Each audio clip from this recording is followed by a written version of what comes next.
Why do you have to give me a countdown? It's gonna tell me that shit anyway. Yeah, I know, but you might be in the middle of you might be about to say something wild. And so I wanted to give you the heads up, not to say something wild. Yeah, not to say something wild and keep people's names out.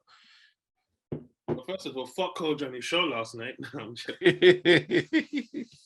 Bro, real question, because I was just singing just now. I was just singing Tiwa Savage's song, Somebody's Song Go Find Me One Day. Do you ever change the gender of songs like that? Like if you like a woman's R&B song about a guy, do you switch it to? I think someone's son has already found her, to be honest with you. Put that song to bed. Shout out to Tiwa Savage for releasing the worst sex tape in the sex tape game. Guy. 8 seconds of nothing. You know, by the time I got the Vaseline out, it was done.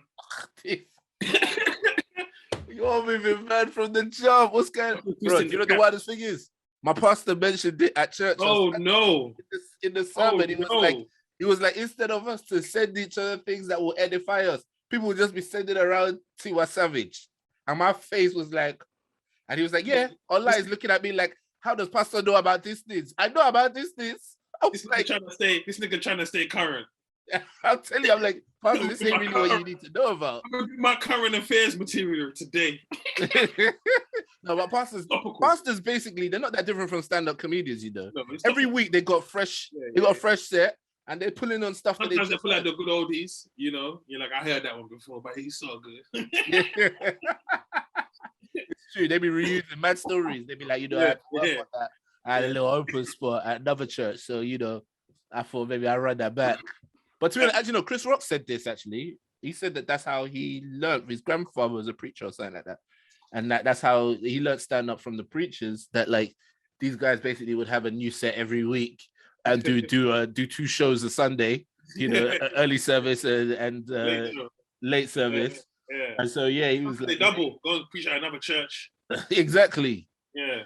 Exactly. And the way they would pace the stage, the way they would have people engage. I grew up in the church settings in it. So I've seen all the comics. You know, you got your animated, you got your writers. Of course. There was that being the word for real. You got your dark sense of humor. Them hellfire niggas. Everything is hell. You know? You got the popular ones, the pretty boys and all that shit. Yeah, man. You got the ones that do it for the gals. Yep. You got the female representation, you know, the wholesome looking wife vibe. You know? You ever seen the sexy preachers? The women that come up there. I've not. My wife used to go to a church like that. And she came on, she had back then all the girls had the little the weave with the fringe. Yeah. She had that weave set in fresh, the freshest hair she could have found. She had a little pencil skirt on, she had some sky high heels on, had her face beat, and was just like, you know, sitting pretty, doing her preaching and whatnot. I said, you lot, I will be led astray. What's all of this? Why can't the pastor look fuckable though? I don't understand. Bruh, I could tell she was not hearing about the word. Nah, it was. No. Were titties on show or something? I mean, it may as well have been, bro. It may as well have been. It wasn't like that, but it was like. What are we talking about? Are we talking running for president titties, or are we talking, you know, Soccer versus Bashman type vibe? No, there's a middle ground, bro. It's not president and Soccer. I went to extreme. Okay, I went to extreme. Bro, we're talking sexy teacher, like every okay. Yeah. Could you see titty meat? There's some meat. Yeah, you can see some meat, but for preaching, that is a bit wild. But that's what I was saying. I was like, yo, this. I was always a bit off about. That can work for special number and the choir singer, but preaching is just too much, man. You can't really focus it. You know what I'm saying? Oh, that's an interesting thing to discuss. You know, if a female preacher looks hot, is that a men's issue though? Why are we thinking like that? She's here to preach. Well, yeah, this is the thing. So definitely, there's a big part that's on you to lower your gaze or whatever. But you know, there is I mean, we're talking about Christianity. We're not talking about Western society. So in the scripture, there is something that says that, like, if you don't cause your brother to sin, in the sense that we like to back away and say, well, that's their responsibility. I was just doing what I wanted to do, and blah blah blah. But that's not the way it is in Christianity. We're supposed to look out for each other. So if she was trying to look out for, and to be honest, I don't think it was necessarily like that bad, but also it was a bit distracting. And I think that all it showed was there was a bit too much emphasis. And it wasn't. There's looking good, right? There's many female preachers. I wouldn't say they look bad, but it was definitely like a certain type of looking good. It was like the slightly saucy kind of looking good. And for me, I have no problem with that. Like, look good, but when you're on the pulpit, there's an expectation, or there's a difference in the pulpit in the nice little suit. To a woman, that could be a sultry look. He's got a fade and a nice little high top and stuff like that. She don't tell him to come out in a fucking bin bag. Well, no, I mean, there's when you wear a suit, that's something that would be expected in the workplace. We expect the president could wear a suit, whatever it is. And it's not that the woman shouldn't look nice. Everyone should look good and look presentable. Right. But if, let's say, preacher's coming out in the muscle top because he knows that the sisters is gonna be like, okay, I see you. I see how Samson, the spirit of Samson rests upon you, brother. You know, trying to make it biblical. Come up with a Samsung look. Yeah, then it's like, you brother as well, like, dial it back. You know what you're doing. Or let's say he wasn't even doing that. Let's take it in a different angle. Let's say he was trying to show his wealth. So it was like, it had to be all designers. He was blinged out and whatnot. Then again, it's like, don't draw attention to those things. Like, this is a place in which you're supposed to be pointing people towards the Lord. And that's where, when people kind of look at Pastor Toby from a SPAC Nation, that's one of those areas in which I'm like, this is not 100% about the kingdom. Like, he always says that these things are to show that God can bless you. And it's like, I agree, God can bless you, but there is a point where it becomes a distraction. And I think these are the things to show that God can bless you. That's the most ridiculous reason I've ever seen in my life. The idea that you have Louis Vuitton is not a blessing from God. That's what you chose to do with your fucking money. Well, yeah, of course. I woke up this morning, I'm able to breathe fresh air. Now, that's a blessing from God. For real. No, you're right. But what I'm saying is that blessing is that's how he justifies it. Right. Well, that's why I knew the church was full of shit. Well, this is what I'm saying. You can usually see when there's an emphasis on the wrong things, that, people are going to kind of start acting up, because you've kind of sold everybody on this idea that we're going to get rich, blah, blah, blah, blah. And then you're surprised people ain't really concerned about ethics or holiness or... What's that? Who are the majority of his followers? Kids. Yeah, bro, but you'd be surprised. But it was a majority, it was a young energy following. And they were talking about taking gangs off the street and shit like that.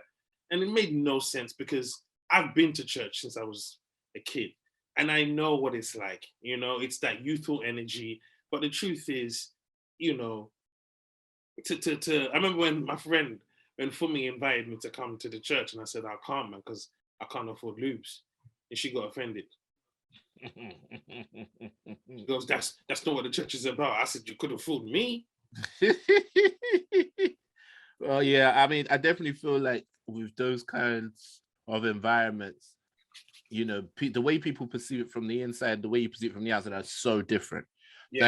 And I had a conversation with Funmi as well, and I definitely felt like, all the makings of a cult were there, in the sense that one of the things they try and do is give you an us versus them mentality.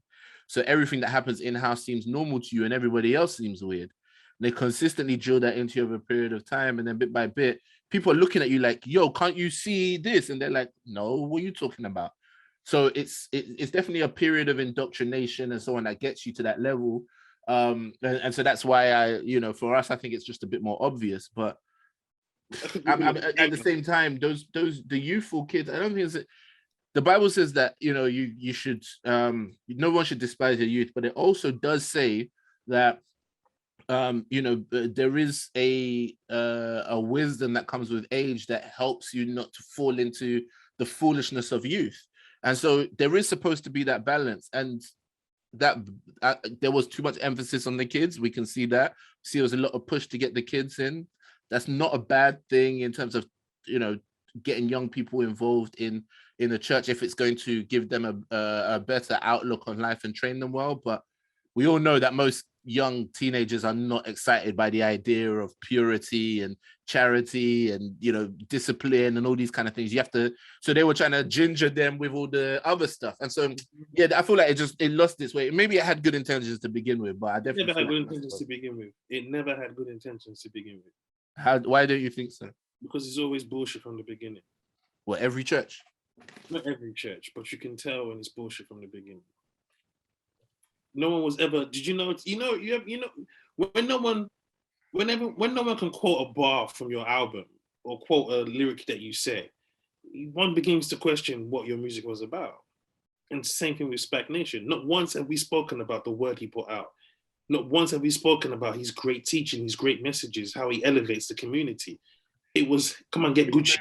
People know him for the catchphrases like offending and Fendi. I'm going to offend them with Fendi. Right. Here's the thing, and it digs deeper to the how Black people are lost in terms of materialism. Not even materialism. How so much was taken from them in terms of being being content with simple things, nature, and growing up in a country where your dad was fighting in a war and they have all these stories and you don't want to leave that town because it holds so much whatever. None of that was given to us. We grew up in countries that didn't want us. We grew up in areas that don't want us. We see our parents struggle. And so that little Louis Vuitton, that little Gucci, I think a poet, his name is Black Eye, said it. He said external blinkers is all we can be because on the inside we've been given nothing to shine on. So when you put on all those things, that Gucci, that Louis, it gives us a status that we yearn for. Yeah. You know, that we really think makes us feel like we have arrived. And it's a poison because it trickles down to people in poverty in Nigeria, for instance. And once all they see is if you show up in Gucci, bro, you've done something. Look at Hush Puppy. He had 2.4 million followers. And what were they following? What were they following? Nothing. All they followed was all they did was romanticize and live precariously through someone who was clearly doing fraud. Yeah, I mean, it was Which businessman that invented anything of noteworthy? Steve Jobs, Bill Gates, flipping the Tesla motherfuckers. When do you see them showing them running into a chopper and posting it on Instagram? When? When? Maybe it just shows you the mindset. But that's like what Diddy would do, for example. And it's he's an entertainer. That's why he would do that. But that's my point. That's why he would do that. Yeah, but Hush Puppy wasn't an entertainer. I'm saying that's what he became, though. That's what the social media thing was. No. He was a fraudster. That's why he had time to do that. If you're not running a real company, you wouldn't have time to do that. But what I'm saying is that you have to understand the way that the world has shifted now. Like, he could have just been a fraudster quietly, right? But the whole point is that there is a new source of income that comes from being an entertaining person. No, it was online. narcissism, bro. Narcissism kills us all. The idea that everybody has to see. It wasn't enough to just defraud people. I have to show it. It's like serial killers. It's not enough to just kill. Some of them, it wasn't enough to just kill people. They wanted the credit for it. I read serial killers that were writing into TV shows saying, yo, you got my name wrong there, bro. You got to spell it right. You're like, what the fuck? You're killing people. I remember the B2K killer, yeah? The guy. The B2K killer? BTK, not B2K, BTK. Then it's in the middle of the night, you hear noise downstairs. Going bump. Max B and them, yeah. No, I'm joking. Mario was elite now. BTK, his name is Dennis Rader. It's called Blind Torture and Kill. That's why they call him the BTK. That was his thing. Yeah. Right. And he had gotten away with it. He had passed. Then someone wrote a book about him being a myth. This triggered the ego within him. Yeah. He said, I'm a myth. Y'all think I'm bullshit? I'm sending out pieces of the memorabilia he'd collected along the years to taunt the police. And it got good to him. It became a game. He got excited again. I'm alive again. Yeah. And they'll say, oh, send us this. He would send it to the papers. Then he asked the police officer, if I sent you a floppy disk, can you trace it? The guy said no. And he goes, because they were interviewing the cop, this is him. I knew I could trace it, but I wanted him to send it. And so he sends the disc, idiot. And they trace it, they find him, they bring him in. They're questioning him, and then at the end of the questioning, he goes, can I ask you a question? The policeman was like, yeah. He goes, what? He goes, why did you lie to me? And he goes, what? He goes, we had a good thing. You said you couldn't trace the. Why did you lie? This is the cop, because I wanted to catch you. That's how you know these men are sick, though. That's how you know. But but here's the thing, like in Squid Games, we're not too far off the people that we were watching. When those American VIPs came, we're like, oh my God, how could they watch this? We spent time. People were praying for Hush Puppy. God will bless me like he has blessed you. You're probably taking a class on yourself. Bro. Man. Yeah, you're right, man. There's no two ways about it. You are right, man. And those killer ones, those serial killer ones where their ego gets the better of them. It's like you would think that after the number of times it's happened, they would manage to get that under check if they're gonna continue with this lifestyle. But it happens time and time again where they'll go in there and if they know that if they can profile you and they realize that, for example, you're an egomaniac, they will just continuously do things to undermine you so that you yourself. Right. You should know that's coming, but it's clearly so powerful. It's also a character flaw. So if you're creating characters for a movie or a TV show, these are the flaws you look at. Narcissism is such a major flaw. The ability to not just say, you know what, I can keep this to myself. Yeah. And so your character could start off with good intentions, but his flaw is he just couldn't let that go because he has to take credit. Yeah, man. To be honest, I'll be watching Frasier, and that's like one of his character flaws is that he can't let things go. It's like once he gets a bee in his bonnet, he has to see it through to the end. Right. And I recognize that even in myself as well. Right. That like things bug me, things sit with me, and I kind of have to go get it off my chest or whatever it is. And it's a very interesting thing to have because if you like Frasier, I consider myself to be somebody who does most of my work up here in terms of being a thinking man. And so you think that like I can think my way out of this problem. I know I have the evidence. Somebody shows me that, look, I have a problem of not letting things go. So I know that next time I'm just going to apply it. And it's like every single time, without fail, even though I am aware of it, I go right back into the same trap. And there's been a couple times I managed to avoid the curiosity and not get caught up in these things, but it's so powerful, man. It's so powerful as a flaw that it really is like if you're writing me and you wanted to do my undoing, it would just be based on my inability to let things go. And I don't know what I just told the entire listenership of the Boys Quarters what one of my biggest flaws is, but it's very real and I identify with that, man. That's one of my biggest flaws. I'm impatient, very impatient. But how does that manifest itself for you? Is it more a case of like, will you turn down a good opportunity because it requires you to wait, or? Mm-hmm. No, it's not even impatient from waiting. Impatient in the sense of sometimes being short, not taking the extra time to just allow it. I'm very emotional, and I'm quite passionate so sometimes it's because of that because I have no patience. You combine that with passion, you're not letting people breathe, Mm-hmm.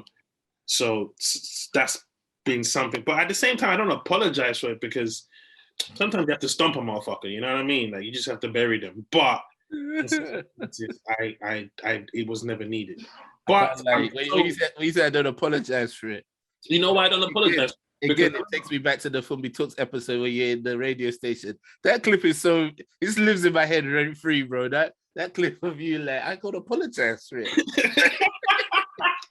That's the funniest thing ever, man. The switch. Yeah, and we all played it out. It was so current at the time as well because it was getting cancelled. I feel because you don't apologize for your flaws in the sense where people will try and use it against you. I can remember my friends being like, why are you so sensitive? Why are you so sensitive? When you say that someone who's sensitive, you're going to trigger the fact that they're sensitive. Yeah. Also, it's not helping you. And I just had to accept that I'm sensitive. You know what I mean? And so if you say some shit that's going to piss me off, What? Well, you know what? I'm similar, but I think recently I've been making a very concerted effort to try and get that under control because I'm aware of how that's used against me, especially in marriage as well. Because I feel like, especially if you're talking to a woman and you approach it with emotionality, she's always going to have the upper hand on you because you're playing almost in her territory, and women are very in touch with their emotions and very comfortable with being in their emotions. Most women, anyway. And so you operate in that space, you get spun. And I've understood that it's very important for me to be able to be a bit more of the stable one who can take a step back and kind of breathe and be a bit more logical. But even with that, I still fail on many occasions. Like, you just need to, my wife knows my buttons. Like, most people who are close to you will know how to provoke or how to, like, just poke at you in that way. And that happens often. But I think more and more, it's like I'm practicing it, and I hope one day I'll get to the point where I'm not like triggered that easily. It's more like I feel like it's a journey of learning how to not be that way. I mean, I think people forget, like, everything is time, isn't it? Yeah, but I'm saying, like, in terms of, because you're very comfortable with yours, you're like, look, I don't apologize for it, this is who I am. I'm more like, I need to get this out of me because I don't like the way that it makes me feel. I feel like you can't get it out of you in the sense where it's always going to be you. It's just how, and that's why I say I don't apologize for it, because it's always going to be me. But it's on me when I guess, let those weapons out. That makes any sense. Not everyone deserves your passion and anger. Mm-hmm. Just what I'm saying. So sometimes you just have to say, you know what up, dog, and just keep it moving. Sometimes, especially in my age now, I back out and just keep it moving, unless it's someone that's annoying me and I want to trigger their life, then just be a dick on purpose. But more time now, plus, you know what it is as well, after just doing comedy alone and this roller coaster career, I just learned to not care about much. Do you think you're not caring, or you think you're just numbing? Not let things don't bug me as much, because life is so complex, life is so hard, and you're better off spending time trying to figure out, your craft and what you're trying to do than exerting energy on. That's why I don't even care about, race talks and, black this, and I'm not interested, because it doesn't really do anything for my development. So I just leave those things alone. I was trying to write a routine about my friend who, I brought her in on the, the whole black stuff, years ago. I kind of showed her a video. It's funny because it's one of them girls I was trying to smash. You're just being a dickhead. You're just messaging her, hey, at 12 o'clock at night, but she was never having it. And then, she never saw another side to me, but I showed her a video of Emmett Till, and she cried watching the video because she had never heard about it. And, I took a lot of credit for bringing it in, because, when you show girls a different side to you, like, I didn't know you had this depth. You're like, well, there's a lot of things you don't know about me, baby. How deep you want me to go? Yeah, I took a lot of credit for the video, but, I'm ashamed to say this right now, but the real talk, if Kanye West didn't say a guy looked like Emmett Till, I would have never have known. At that time anyway, I didn't know who Emmett Till was or that story. And that he looked like Emmett Till. Yeah, that's what scared. Yeah, and after that, after he said who Emmett Till was, and I read the story, that kind of triggered my, I won't say wokeness, but to be aware. But wait, did you really use Emmett Till to try and smash? No, man. I can't remember why I sent her the video. It was one of them ones where we're talking, and I think she didn't understand race. I don't think she understood. So I showed her something to let her know how deep the game goes. Okay. Like, this is not today. Yeah. This has been years. Yeah. She couldn't believe something like that happened. It really took her core. And so she became just woke as hell. You know how it is when you first become born again? Like, you got born again on Thursday. Friday, someone says, Jesus, yo, don't use the name of the Lord in vain. you're trying to cram all the Bible verses. You misquoting people. And Peter said, "When Tupac, no, that's you're trying to do too much." Yeah. It was like that, But then she started taking on every single cause, like gays, and then one day she was really, really down. So I was like, "What's wrong?" She goes, "The Sultan of Brunei said, if you're homosexual in Brunei, you're gonna get hanged." And I said, "Okay, you plan on going to Brunei?" You ain't even a homosexual. Like, what is the, bro? But it's wrong. I get that. But all I could say was, if that is the case, all I can do is just tell the gay man that, hey, listen, don't go to Brunei this you right now. Okay, cancel that little weekender you lot had planned. Just Brunei 2022, it's off. It's off. Brunei 24 ain't happening this year. Okay, you got some political issues. Australia, San Fran. Okay, you know the Pride tour you're booking. Yeah, hey, cancel the Brunei day. Cancel that for now. All right, yeah, that Pride parade y'all had planned. Yeah, forget that. Bro, you can't even do this to them, bro. This is my trickery. Hey, don't do what? You can't even do the net cut gesture, bro. Cancel that too, because they really beheaded out here. They really tight necks. And so, and that's where the comedy came from me, was how the truth is, the truth is, I was trying to figure out, I'm trying to care in it. You know what I'm saying? Yeah. I'm trying to care, you know what I mean? But there's a lot to care about. Of course. And do you know what, bro? I feel like one of the unique positions that we have as comedians is that, for men anyway, we do a lot of talking. Okay. We do a lot of talking, way more talking than the average man, because we talk on stage, we talk to each other about these topics, we do podcasts, that kind of thing. So you've been over a lot of these issues so many times, so the level at which you get tired of these issues is going to be much quicker, because you're kind of hyper aware of it. And especially, I think, as men, when you talk about something for too long and no action is being taken, there's a frustration that builds up. I don't think men do talk shops that well to just be having a chat about it. I know that even for myself, where I've been in situations where we need to have like multiple meetings about a same topic, I'm already checked out. I'm like, look, if we can't put a plan of action and get moving on this, I really don't want to hear it anymore. And I know it's frustrating, especially when I'm trying to work with my wife or something, to not necessarily want to go over things over and over again. But I think that's part of the reason why now, when we look at something like race, we're not gonna come at it the same way that most of the people who care about race are gonna come at it. And I'm also not gonna have enough emotional cachet or energy for everyone's cause, because I know there's a certain amount of disappointment that I need to accept, just as a black man, or as a black British man, or whatever. Yeah.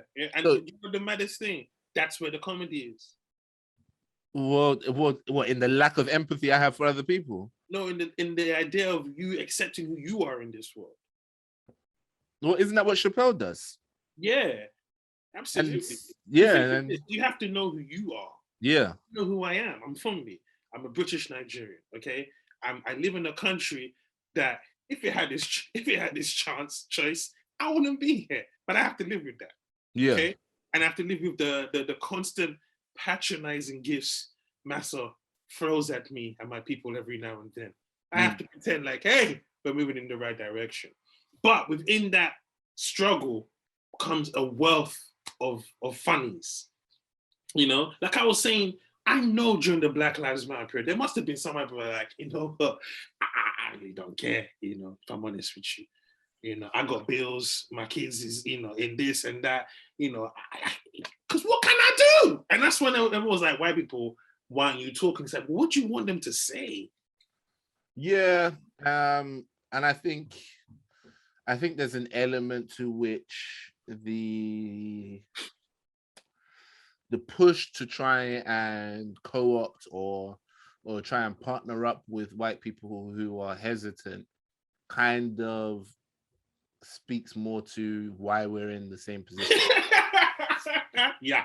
And it's not because I know whatever you do in this country, like some white person somewhere needs to be on board with it. Because if the West. Yeah, in the West, yeah, it's going to be that way. But here's the thing, when me and Nabil first started going to the comedy cafe, where we first started getting to the comedy cafe, the owner was Noel, right? We went. Whoa! What you think? The comedy club is different from a whorehouse? You are there trying to find someone to laugh at you. Yeah, you do. Sometimes you do 2 audiences in one night. You little hoe. Out there selling yourself to 2 different sets of people. Okay, let me my point. I bet you told both audiences they're special. You guys are great. To be fair, you guys are wonderful audience, man. Like we all little hoes out here, man. Oh, we hoes. Nah, we definitely little hoes. You know what? We like, and we got standards as well. Like, you sometimes you got the street hooker in it. That's the frog and bucket type audience. So you just like, I'm gonna do real clubs, bro. You leave them ones feeling dirty, like, yeah, I need to step up my whole game, man. Seriously. Then you get the comedy store, that's like a high class escort, bro. Yeah, you walk out there, you feel good. You walk out there like, this is peaches. That's a nice feel, Yeah, man. To be honest, they done flew me out. I told you they done flew me out. Oh, they fly you out? Oh, that's what I'm saying. We all you have no shame. We all been good little hoes. They put me in a hotel. You in the hotel like, oh, this nice. This nice. Can I order room service? When they fly you out, you feel different. Bro, when you're flown out for anything, TV or a gig, you walk to the terminal if I ain't paid for these. I can't wait for someone to start a conversation with me. Oh, me? Yeah. I got flew out. Oh, no, I don't know how much the tickets were. I didn't pay. Hey, you guys, are you also being flown out for the TV show? Oh, no. Okay, you just got a holiday? All right, yeah. No, have a good holiday. No, I just got this TV thing that they fly me out. Yeah. You're asking unnecessary information. Excuse me, stupidest. Where would the drivers who are picking up people doing for a TV show? Yeah, where do they stand? Is it in the wing or the? Okay. Can I just check? With the ticket that they booked for me at the TV production company, do I get the peanuts as well included? Or is that a different ticket? Because I want to know what they booked for me because I didn't pay for it. You're giving me just the regular menu. You got the TV. You got the talent TV star. This is like everybody else. Bruh. And you know what it is? It's not even just on the flight, bro. It's like, even when I always say this with gigs. When you walk out of a gig, you go from being in an environment where everyone knows your name, everyone's cheering you on. And as soon as you step outside, that cold breeze hits your face. Nobody cares who you are again. And you just want to let them know, hey, do you guys know what I just did in there? Like, they love me in there. Like, I ripped it up. Pardon? You know what? For me, when I do a show, I have to leave, man. I can't stick around. Yeah, me too. But I still want to feel special. I just don't want to be around the people who are gonna be like, yeah. You don't get as much laughs as I do on stage, so I feel a lot fulfilled. I don't know. I panicked. You know what though? What I realized was the struggle between having such a killer show, that anxiety that comes afterwards when people want to take a picture, or not that every time. I mean, I took a picture yesterday, which was nice. Yeah. There's so many buff. This is why I love black shows. The girls are, oh my goodness, make a nigga want to write.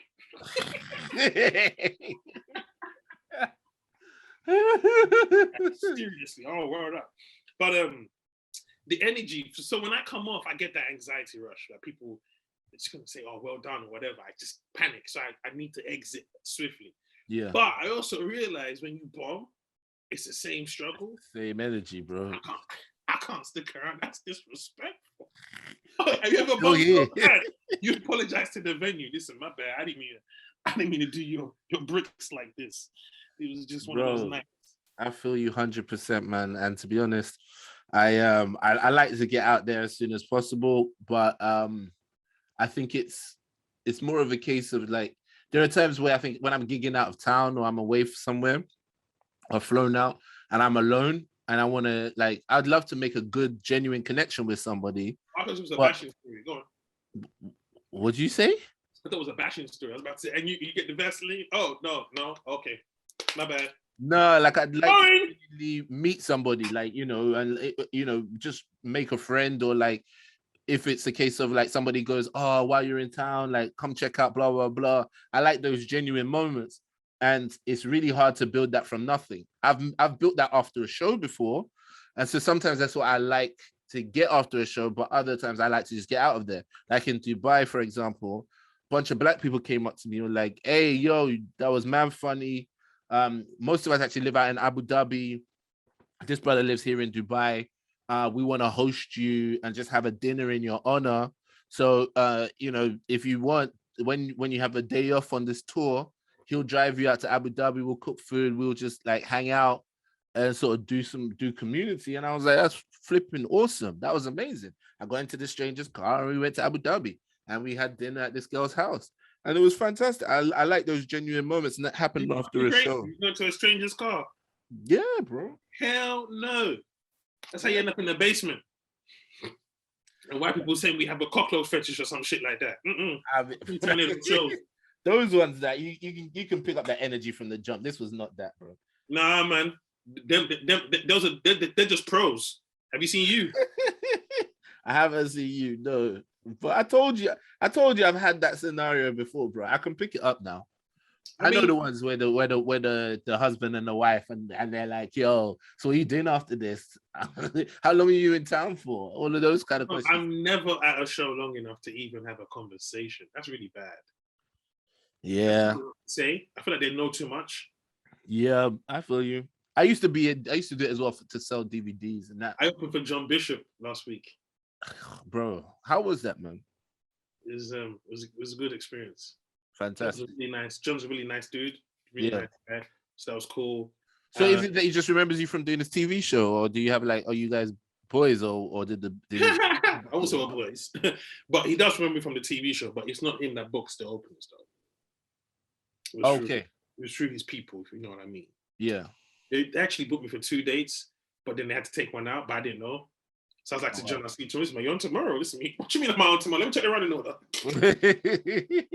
I realized that I checked my emails and I realized that emailed me saying they have to be fair. So, and that was cool because it was good. It was it was just that experience of, I think we spoke about it. Just, it gave me the idea. I had to, you have to find your audience. He actually said to me, he never had openers and he was curious to see how his audience would see another comic's point of view, which is very, very interesting because your audience, Chappelle's audience, will go wherever he wants to go. Yeah. Because they trust him. And this is funny, we're talking about this. I was at the show yesterday and it's Kojo's show and, it's a black audience, yes. But black people are just people. Yeah. Okay? Just because you're in front of a black audience doesn't mean you should open with chicken jokes. Yeah. Or don't insult them on top of that, Yeah. And there was a lady there. She's I can't remember her name, and I think I'd never seen her before. So I think she's actually been there 3 years. She's been on the circuit. She's done Leicester, done Camden Fringe. Okay, them ones. She has those tools. You feel me? Yeah. You already know, right? Already know, bro. Right. Already know. Now I'm gonna go on a limb and say I don't think she's particularly good in those circuits. Splitting, all right? Yeah. So she comes on, she goes on first, which I don't think she should have gone on first. Yeah, that's cold. That's hard. She goes on first and Junior Booker's following her, right? And, she goes on. First mistake is she's too fast. Okay, yeah. You understand? Yeah. So, and the thing is, she approached it like it was the Frog and Bucket or the Camden Head. I'm half Iranian, half French. Black people really don't care if you half alien, half Taurus. You don't have to say that to us because we are all from a different background. Yeah. The reason why we introduce ourselves in front of white people is because they're thinking, so what kind of black are you? Yeah. Right? So she already has that mentality of if I'm this and this, it makes me interesting. Yeah. Right? Yeah. So the I can see the comedy, what's the word? You know when you go to a comedy club, Mm-hmm. the newbies, Mm-hmm. and you see their style. You're like, yeah, you got all the makings. Remember I said they got the walk down, they don't master Back out. the mic. Yeah. You know what I mean? But Yeah. the jokes is lacking. that's the crust that is the problem. Bro, that's like saying the footballers could do the little jog that you do for the warm-up. It's They know mad, how yeah. to touch the Because he ground. actually said that, because Shabba came up to me and was like, you know, when the footballer, when you're back in school days, and we're picking football, we're playing football, we want to pick the teams, and you see that brother that comes with the kit, shin pads, the boots, the jersey, the number, motherfucker got a wristband on. You're like, oh, he's a nigga. You pick him, he don't have a first touch, don't understand the ability. You're like, why are you even wearing this kit? Bruh. And so, and I'm not saying that she wasn't funny. Yeah. I do believe her style would get a few laughs in the Angel Comedy Club environment. Do you feel me? Okay. Yeah. But if you're talking well-round polish, and she's had this habit, you know, she'd met Dave Chappelle, her friend opens for Dave Chappelle, and people think opening for Dave Chappelle is a comedy show or a comedy club. Yeah. You're opening for Dave Chappelle, bro. Like, they don't give a fuck what you do. Yeah. Like, you could do your best material that night, and the most you're probably gonna get is a couple followers. Right? Yeah. Where you learn the trade, where you learn the skill is in those comedy clubs. Yeah. That's where you become better, because you're not riding off of this is Chappelle's audience. You're riding off of, I don't know any of you people, and here we go. Right? Yeah. So that's the whole set. Oh man, she had a couple jokes that I thought were interesting. Like she did this joke about, she said, speaking of hot men, my dad. I thought that was funny. Right, but you know a black audience in it. And then she said her dad's a DILF, which is right. That I'd like to, yeah. Right, which I thought, okay, is interesting if you can make it bang. Yeah. Right? One problem is this. But don't make it bang. I don't want to hear that. Right. And then she went into a weird routine about her dad likes younger girls. And she said how... Where's this going? Right. And then she ended up on a routine about something about holes. And she said, can you... Oh, it was just mad. She asked the audience, have you ever had sex with someone on coke? And I was like, this is a black audience. Oh, this kind of contradicts your original point, which is that, you know, black people are... Just... Oh, no, I'm not finished the story. Oh, okay. The problem was not the material or the topics. The problem was rhythm and style. But she was doing the DILF jokes and the cocaine jokes 8 minutes into the set. There had been no trust built. Yeah. No funnies in between that. Nah. They had not warmed up to you. And believe me, I know this because I went on as well. Right? Yeah. It was a total car crash. Kojo, who ain't shit, came out and was like, everybody was looking for me like, where Kojo go? Nah, don't do that, Cole. Don't do that. He kind of had to address the elephant in the room, I guess. Yeah, that's the tough thing. When you hosting, like, you don't want to throw a man under the bus, but at the same time, you just get you just gotta kind of do it. But he did it like in tough love way. But the funny thing of that, the whole thing was, Junior Booker went on afterwards, hey, and slayed the whole room. Like, he was on so much fire. I was looking at her like, and she was just like, and I was like, ugh. But because Junior, he didn't even waste time. He knew exactly what they wanted and exactly how to give it to them. Man. He did this joke here. He said, I'm not hench, but I'm not skinny though. Do you know what I mean? I'm kind of like in between. I'm skench. I've heard him say that before. Wait, hold on. I dropped my phone. I'm skench. What? But only Junior Booker could do that. Yeah, I know. And that's the thing. Like, and this is why I was going to say that as much as in some senses, I like to just be like, look, black people are people. Just do your set. But the truth is, you do kind of have to have some awareness, read the room. That's a lie. That's a lie. That's a lie. You Black don't people think you need to read the room? Black people watch Michael McIntyre. Black people watch Frankie Boyle. Black people watch all these people. Yeah, because these guys paint very broad strokes. They paint very broad. If you talk about like the draw with a whole bunch of stuff in it, call it the man draw. I can be anybody. understand if it's not your audience and it's not. When I was on John Bishop's show, the whole race material, one guy messaged me saying some of your material was wasted because these people are exceptionally white. Okay. Right? But it doesn't make the material any less funny. It didn't make my delivery any less better. She was all over the gaff. Okay. You know what I'm saying? So we're not talking about a black audience problem here now. We're talking about not a highly skilled comic. That's just what it is. Okay, but you mentioned stuff like black audience doesn't care whether you're from, you're half Iranian, half blah, blah, blah. Those are the kind of things that that in the mainstream clubs where they're going to regularly can be a nice little tidbit that helps you warm up to the crowd. Because people are in those shows. How else are you going to warm up to that crowd? So that's my point, though. My point is that it is different. When it is a black crowd, you are going to face some of the challenges. But yes, I do material I can do both material for both audiences. Yeah, because you've built up that muscle, you built up that skill. Right. So she has to build up that muscle. That's what I mean. It's not about, I told her after the show, because she asked me, and I said, because she said she's talking about things that she's passionate about. And this is me, your only job on stage is to be funny.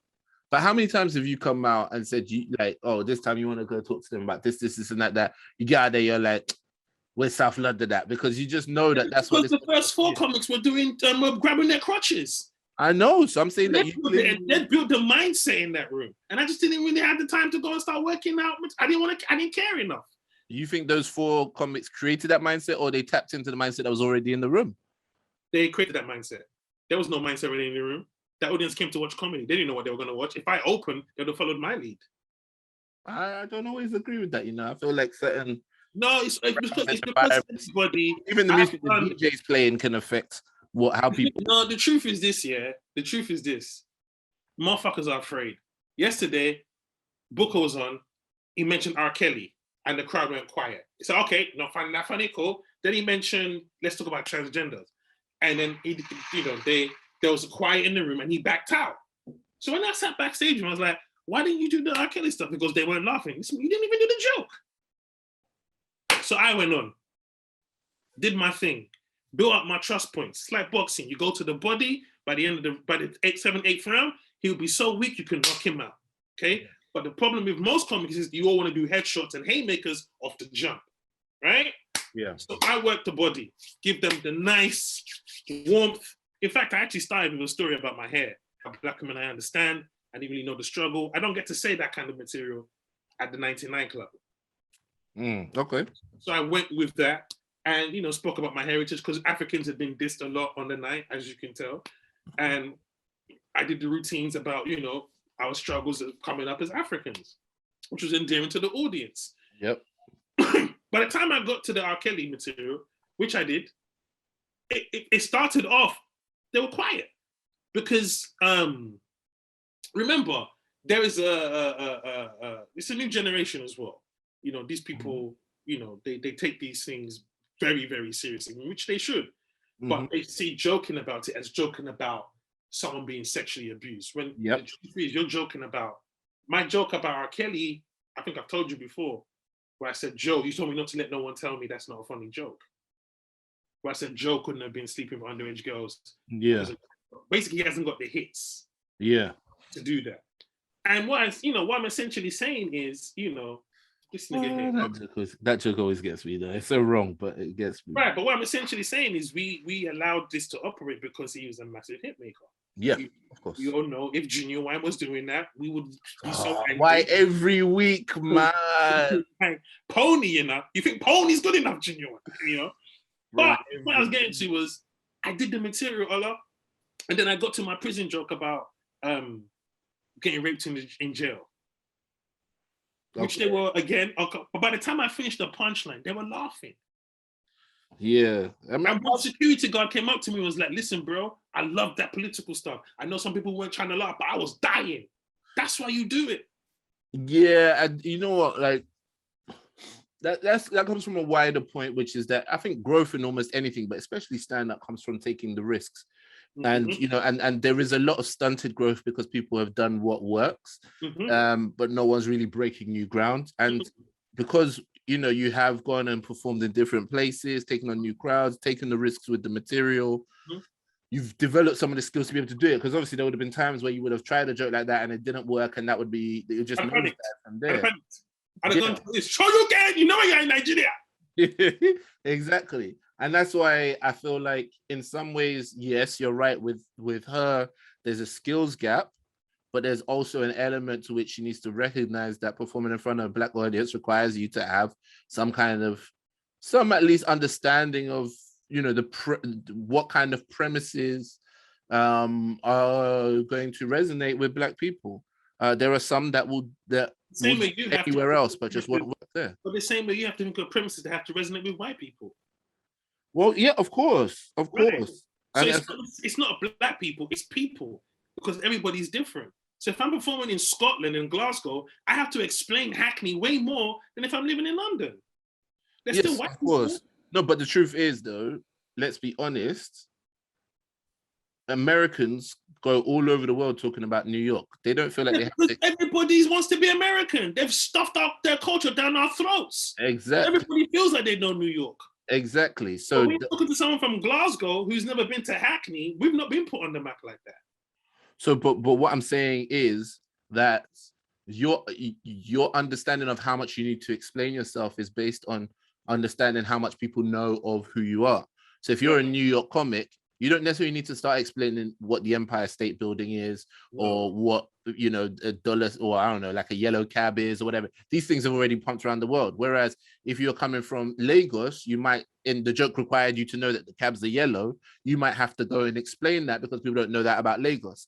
But for example, if you wanted to do a joke about, I don't know, fraud, for example, I hate this, but let's say you wanted to do a joke about fraud, you know that you don't really need to explain that aspect because everybody knows this Nigerian prince scam thing. So you have to know what people know about you. And there's no way to foolproof know that. Have you ever done a fraud joke in front of the audience, mainstream audiences? Well, I don't do that kind of stuff, but I've seen people do it. I've seen people do those kind of... I've never used that to define me. I remember one time I came out. Yeah, we wouldn't do that. But... One time I came out and the guy was like, "You've been sending me those emails." I said, "Oh, okay. Hey, you know those uncomfortable race jokes I have? Open with it." Of course. Open with it. Up front. Oh, his chair was itching. Not him. His chair was itching. Bro, some of them won't even be jokes. Some of them will just be like, "So there's a real problem with pedophilia in your community." Someone was just what you do with your elderly men. Direct disrespect. What do you mean? What the hell you're talking to, bro? It's gonna be hella passive aggressive for 20 minutes, and I'm gonna get paid for it as well. Yeah, it's gonna be hella side shots, bruh. Yeah. So what I was saying was, I do believe you're right. The risk taking has to be upped by 10%. I didn't care if they didn't. My only problem was because I was doing material that I knew would work with them. So I spoke about being Nigerian, the struggle, which is funny now. When I do that material now, it sounds way better in my head because I'm just structuring it much better than I used to. Yeah. And so it's just flowing even more. And so when I did all of that, and then because I don't do that material normally, where do you go? The segues were all off. Yeah. You know what I mean? But I just stood there and decided to just be. And I did that. I don't know if you've seen that many men joke I do about in the club where many men wish they upon me, and your boy's like, acting it out. And I did that joke, and they loved it. I was enjoying the vibe, so I stayed on. But I stayed on to the point where I didn't know how to come off. Oh yeah. Right. I said it to the audience. I was like, "It's the mad thing about comedy is like, you just don't know how to leave." I was like, I should have left 3 jokes ago. And they were all laughing. They're like, "Yeah, this is me," at the many men joke. But you lot laugh so hard, it got good to me. And I said, give them more. That's so real, bro. So many times when you go over the hill in terms of your big laugh. Yeah. You still hanging out on stage and you're like, hey. So, we are going after the show. Bro, that happened to me the other night. Do you know what I did? I got genuine on them. I just want to thank you for supporting live comedy. This part's genuine, man. You know, it's been a pandemic. You came out. Hey, them runs. Now you end it with, thanks for coming out. You know, during the pandemic, you know, a lot of us just were at home, and it's just nice to be in front of good people again. Get the fuck off stage. Bro, I was so ashamed of myself. I was like, don't use it. Thank you for coming out to support live comedy to get off the stage. If you ain't got a big joke, just say that. And that's what I said yesterday. I said I done overdone my time. I just had to be honest. Look, I stayed too long. But they love something about being sincere in comedy is real as well. Yeah, it is. And it's always a go-to, but at the same time, I feel like you cheated, man. Not what you did. Not what you did. I mean, when you sincerely tell them, I told them I should have left 3 jokes ago. They said, yeah. Oh yeah, that's funny, bro. Being honest in an awkward situation. That's a superpower. Jokes ago, I said, you motherfuckers, about 3 jokes ago. But yeah, it was just a nice feeling. That's a real superpower we have, you know. A lot of people can't address situations like that. They freeze. And yet, for me, like I use it in work, I use it in business. There are many times if I'm in a negotiation with someone, I can call it out. But but being comfortable in that awkwardness on stage is the best feeling ever. I'm talking when I've said something and everyone's just staring at me, and I'm just like, when I came on, you know, they did the clap. Maybe because I was the last comic, the clap kind of faded as I got to the steps. DJ still blasting the music. I get to the mic. Thanks for that, DJ. You guys okay? You lot are looking at me like I owe you money or something. Is everything okay? Like the claps kind of faded by the stairs, and they started laughing. I'm like, you know what? I just like, yeah, this motherfucker. And so then we vibed off of that. Yeah, man. If you can't make me feel awkward, like I've got the upper hand. Oh yeah. I can always take it to awkward, and I'll be okay. And I think that's really, really powerful. But sometimes though, it becomes a trick, especially at new material. When you do a nice little routine story and you didn't bang, you're like, need more jokes? All right. Now we're feeling that? No? All right. Sometimes you just say, you know, there's something in there. I just need to flesh it out more. And they just laugh like, yeah. Do some more work on that one, bro. You ever try flip it on them? Yeah. Okay, then cool. I'll save that for a better audience, you know. They want to get my style. I've never done that. I've never done that. That's serious. I'll flip it on it. To be honest, yeah, I was trying to set it out the other night. I said, do you know what? For those of you that came here and didn't laugh, I respect you, you know. You had the guts to go against the audience, go against the grain. All these people that came out and laughed with the rest of everybody, they're the sheep, bro. You're the real ones out here. You're the wolf. I respect you, man. No, you came out, you said, I'm gonna go to the comedy show, I'm not gonna laugh. No, I respect that, man. You really stuck to your guns. You're a real non-conformist. And to be honest, it was more entertainment for me, but it's just like, I love those moments in which you can kind of flip it back on people. Like, you ain't gonna make me feel awkward about this. Like, if there's anyone gonna be awkward, it's gonna be you lot. I'm gonna be all right. And you know what, yeah, when you're a comic, yeah, listen, the sexiest guy in the room, when you're on stage, can't even fuck with you. Of course not, man. What do you mean? I was on stage, yeah, and bro, you said to me like sexy motherfucker, and everyone just laugh at that. Yeah, Longus must have fondled my mic or something. So I'm like, Longus, what are you doing with my mic, man? Like, you're messing up the sound. So sorry, man, I'm just trying to get you right. All right. So what was I talking about? And everyone went quiet. So I was like, you lot weren't listening all this time. I've been on here 10 minutes. So I said to the guy in front, he's one of the podcasts with Kojo. I was like, what am I talking about, bro? He just did a nod. And I was like, oh, look at him. Pretty motherfucker. He just wants to stay cool and just keep going, bro. Just keep going. I could see in his face just thinking, oh, please, don't. And that's the thing, though. You could end his whole career. All night. His whole night could be ended just because you're like... Because when you point out what someone's doing to try and stay cool, try and stay yeah. Right, it makes him look really dumb. Yeah. Because he probably did that. This is me just trying to stay cool. Just keep going, bro. Just keep going. Bring it here. Just keep going, bro. But I have so much fun on stage because as I've gotten into more, as you've been to understand the craft more, I'm trying to have fun with it, you know? Trying to have fun. That's why it was cool to be there yesterday. And that's why I was trying to explain to the girls, like, I didn't want to tell her that it wasn't really that funny, you know. It's not that, it just wasn't that funny. You know, bro, I don't know how you stay there and not only watch a comic die, but speak to them afterwards, bro. I'll be looking at them like it's condolence, like, man. You ain't got, but you must have word for them though. No, like if they come up to me and they want to speak, I didn't go up to her. She came up to me. Okay, I try and avoid them if they bomb. Of course, I was trying to avoid. I didn't want to tell her that, you know, because I listen to battle rap, innit? Yeah. And so there's a line Murder Mook said to a rapper one time. He said, "Now there's reasons you're trash. I just can't give you an answer." So I put that in my family group. There's reasons she's trash. I just can't give you an answer. That's so rude.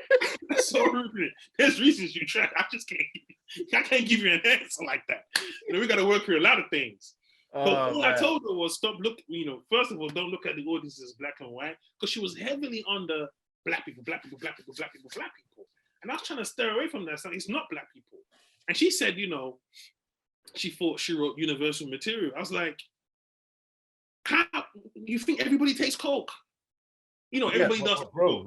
But it's not a cultural thing for us. Yeah.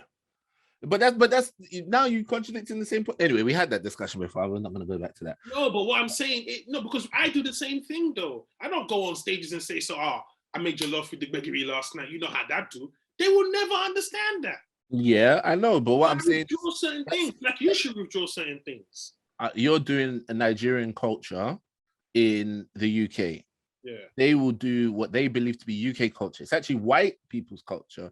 Yes. But they do what they believe is UK culture in the UK. They believe that, like, and the thing is, there are a lot of aspects of UK culture that we will identify with. They can talk about flipping.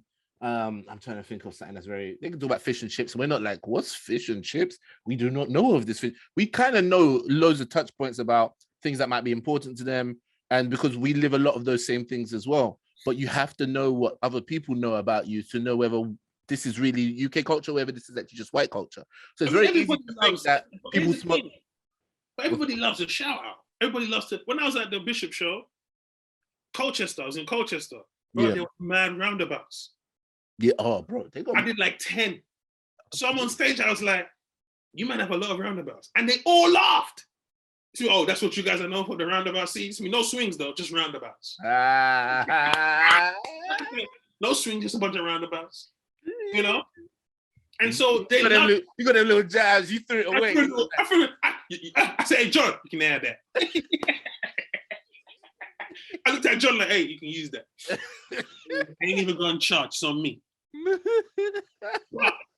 So there's that familiarity feeling, I agree. And here's the thing, Ola, it's not even the fact that, have you ever had sex with someone on coke? That wasn't the issue. What was the issue, Ola? It wasn't funny. There was no punch. The issue was there was no punch. Funny. The whole punching thing, it wasn't funny. The story wasn't interesting. Yeah.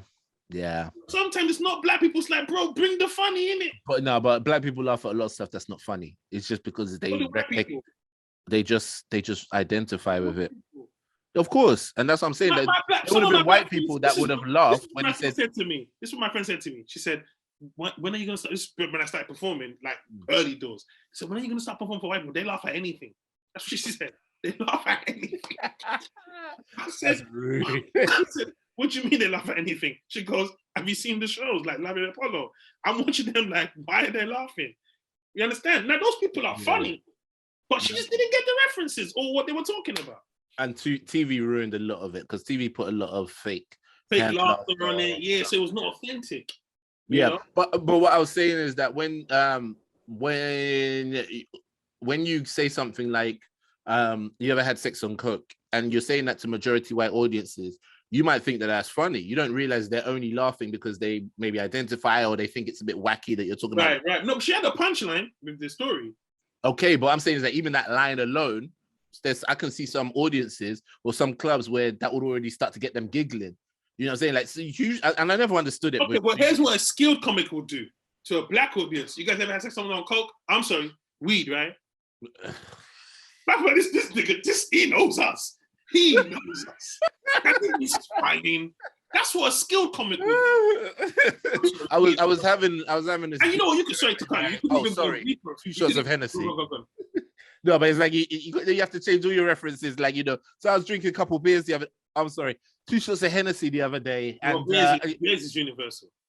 But is it though? This is what I'm saying. And if you're a white person and you're saying I was having a couple of beers, people will identify quickly that that's what white people drink. They do drink beer.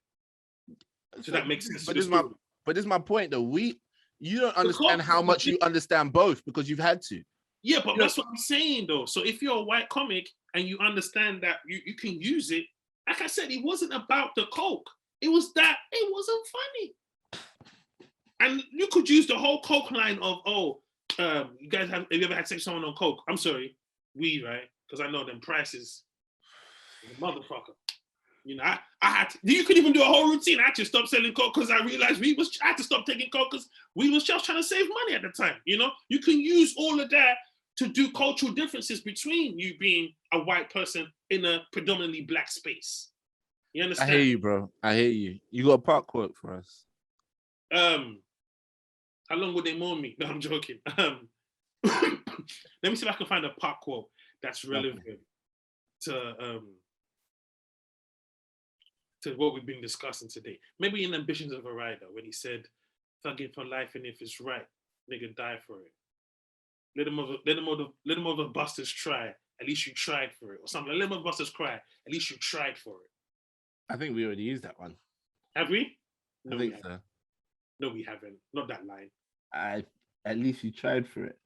Oh, you've used that? I think so.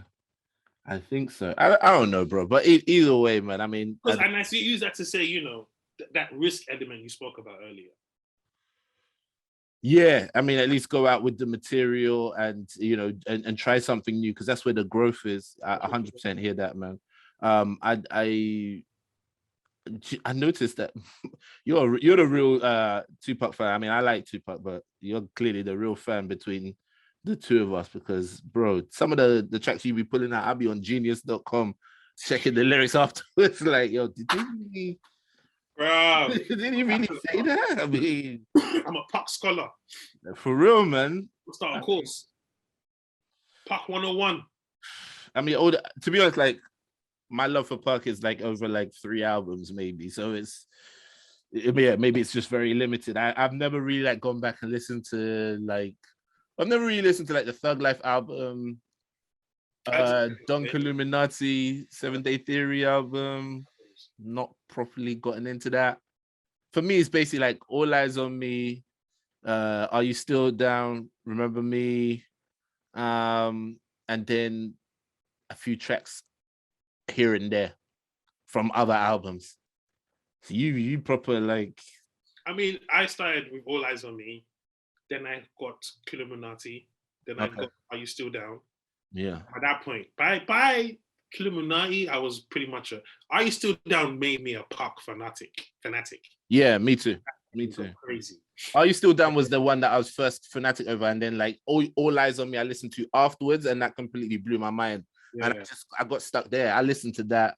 Those 2 albums, I just listened to those over and over and over again. During Are You Still Down, I had like 6 books on Tupac as well. Oh, wow. I had 3 different biographies. I had the Vibe magazine pull out. I was just taking so much information about Pac. And it's so funny because all that information that's on the internet told him different stories. And I just know everything. It's like, I read about this. You know, that's when I found out he was friends with Jada. You know, when you buy a new book and you flip to the pictures part, you know, just to see what the pictures are in. Yeah. And that's you hugging on Jada. That's Jada Pink. I had a crush on Jada, boy, because Jada was fine. And I was like, did he know Jada Pink? And then I just started to read, and I was like, wow, they came out together. It was crazy. Yeah. And then I just became, you know, a fan. Then I went back to like Me Against the World. I went to Thug Life Volume 1. We listened to, you know, Strictly for My Niggas, and then to Apocalypse Now. Now I don't know all the songs of Apocalypse Now. Funny enough, I don't really know that many songs, but it was more the books and the footage of Tupac that made me kind of obsessed with him, as opposed to the music at the time. As I've gotten older, I've been able to appreciate the music I was listening to way more now. Yeah, exactly what he's talking about. Whereas before, it was the excitement of a rapper. It was Tupac, but the lifestyle the things I read about in court and stuff like that. Yeah. Being a Black Panther, that's what blew my mind. By the way, season 2, episode 4, the title is "At Least You Tried for It." We definitely have used that. But at least you try. At least you tried for it, Ola.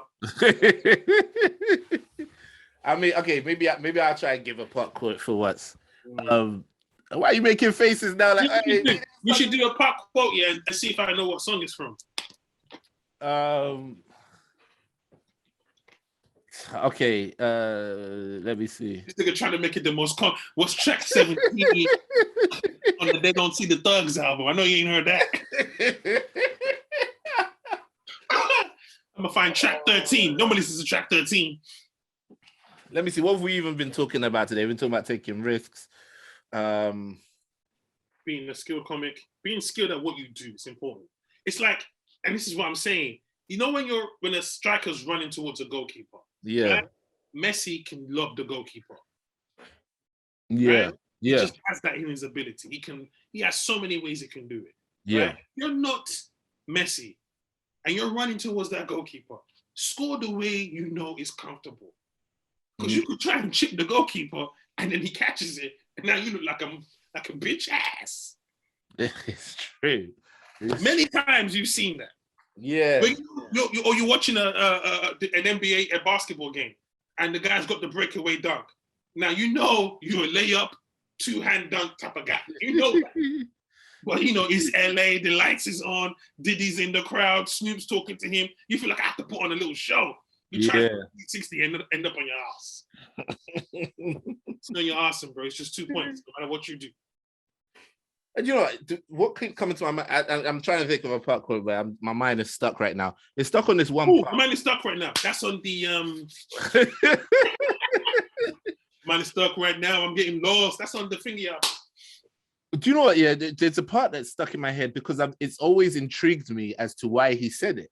Ooh, and like what the setup was. But he basically says, "We in traffic," and it's towards the end of "Hold On, Be Strong."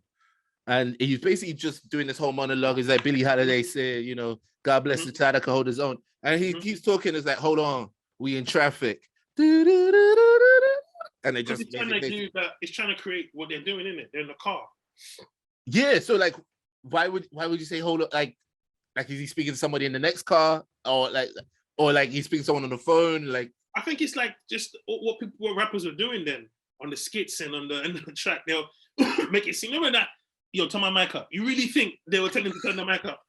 It's like there's cool stuff that you just say. Right. For some reason. And you know what? And look at it. You're trying to discuss because it's blowing your mind. Yeah, it's like, hold on, we're in traffic. And I'm like, we in traffic? Okay, what does that mean, Park? Park, tell us about the traffic. What kind of traffic we talking? We talking Lagos traffic? Or we talking West End traffic? Well, you see, that's the thing. When you're somebody like Park who has all these hidden messages and layers and is deep, everything you say, even if it was just meant to be like, hold on a second, people are like, hold on a second. Wow. But it's testament to their genius. It's like Michael Jackson. I remember the time. If you did that as Funmbi or Motayo in front of a record exec, they will get security to whoop your ass on principle, and you will take that. But have I told you what the real sort of like hidden message behind Remember the Time is? I'm not interested. This guy, what's going on? I'm not interested in the bullshit you're about to tell me. Oh, brother, don't do like that. What, Pharaoh was fucking bitches from from Canaan.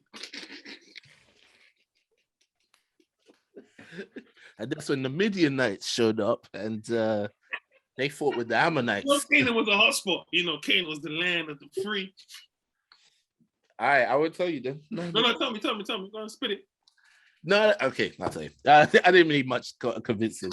So yeah, someone broke it down to me that Michael Jackson was one of the few people that pioneered the music video, right? And he didn't just see the music video as like just a promo for the song. That's what some people who had done before, but he saw it as an opportunity to build out what the song is about, right? So And someone else said to me that Michael Jackson's love songs are never really about love because he wasn't really into those kind of relationships, but he used that as a touch point to discuss something else.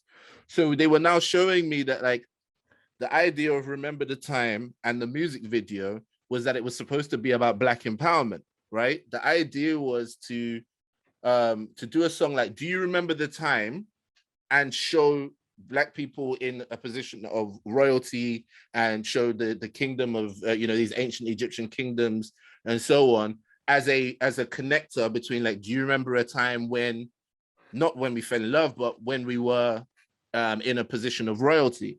And all the visuals are supposed to build that out for the do you remember the time as the so what is like phrase.